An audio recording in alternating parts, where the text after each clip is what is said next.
Alright, this video is going to be short and sweet and cover one of the topics from this week's episode of SmackDown. More specifically, the War Games match between Roman Reigns' bloodline and Solo Sikoa's bloodline. Prior to the final segment of the night, we were given some insight into who is off the table when considering who the fifth member would be on Roman's side. Cody Rhodes was brought up as a potential fit, only to be shut down by Roman, who was over him. Seth Rollins' name was mentioned, but as you could tell by Roman's reaction, that idea was a no-go.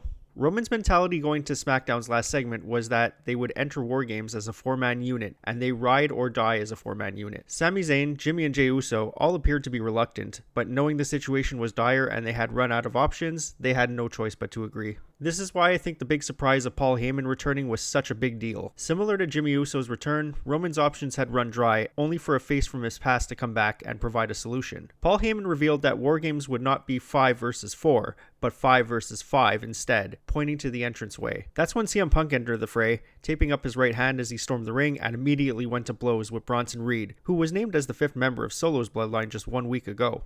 SmackDown goes off the air with the good guy standing tall, albeit Roman looking very confused as to why Punk came out, asking him, "Why are you here?" Punk makes it clear he's not joining for Roman's sake, he's doing it for Paul, as a standing member of the Paul Heyman Guys Club. It's at this moment that everything is made clear, and the motivation behind the team-up couldn't be more obvious. Except, not everyone got it.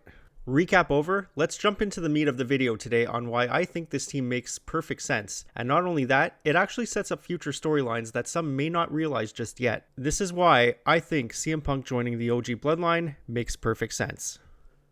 The first reason is the obvious low-hanging fruit one, which is that he's a Paul Heyman guy. When Punk returned to an episode of SmackDown some months ago, he was interrupted by Heyman, who was there to ask Punk to leave before Solo and his bloodline came out and attacked Punk. When he didn't listen and Solo came out to confront them, Heyman asked Punk for one favor.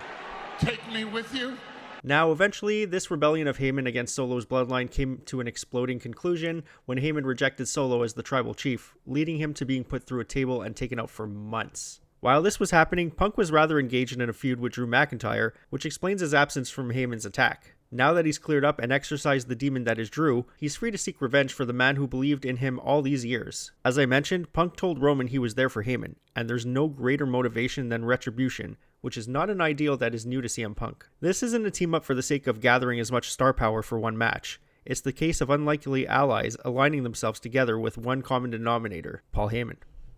The second reason, which happens to be the one I think is lost on a lot of people, is just who he is opposing on Solo's bloodline. 1 week ago, Bronson Reed was named as the 5th member of Solo's bloodline, attacking Roman and turning the tables on the OG bloodline. It was somewhat of a shock to see him there, but at the same time, he didn't look out of place standing next to Solo, Jacob, and the Tongans. It just made sense. Bronson Reed is also still entangled in an ongoing feud with Seth Rollins, someone he beat on an episode of Monday Night Raw, thanks to the help of Solo and Jacob Fatu. Despite this, Seth has continued to reject the idea of joining up with Roman, and there was some belief that after he got screwed over on Raw, he might just reconsider. We'll never know now, as Punk's alignment throws that into the bin, which leaves us in a precarious situation. On one hand, Seth never wanted to team up with Roman, but he could see Punk as someone that is replacing him and getting his shot at Bronson inside a cage. We all know Seth is on a mission to dismantle Bronson Reed, and losing to him on Raw must have fueled that fire. But now that Punk is taking up the spot, it's just another example of Punk getting in Seth's way, a point he has made on many occasions. On the other hand, maybe Seth was reconsidering the offer but ultimately never got the chance to say it, and now he's being replaced by CM Punk. Either way, Seth is now on the inside looking in, and one of his mortal enemies is teaming up with another great foe of his. After seeing Cody Rhodes do it, and now Punk,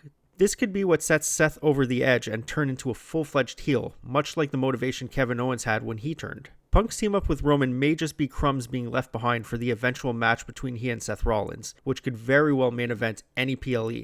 Throw in the World Heavyweight Championship, and we're looking at a Night 1 WrestleMania main event classic. The final reason why this doesn't feel like an idea thrown together is actually from a promo Punk cut shortly after his return. You know, the one where he calls out multiple people that he could have beef with? One of the people happened to be Roman Reigns, who was still the undisputed WWE champion at the time. Punk even acknowledged Roman, something many had a hard time doing at the time, but pointed out that his wise man, Paul Heyman, was Punk's wise man first. There was a sense of bitterness in his words, but then nothing really followed that up, until now.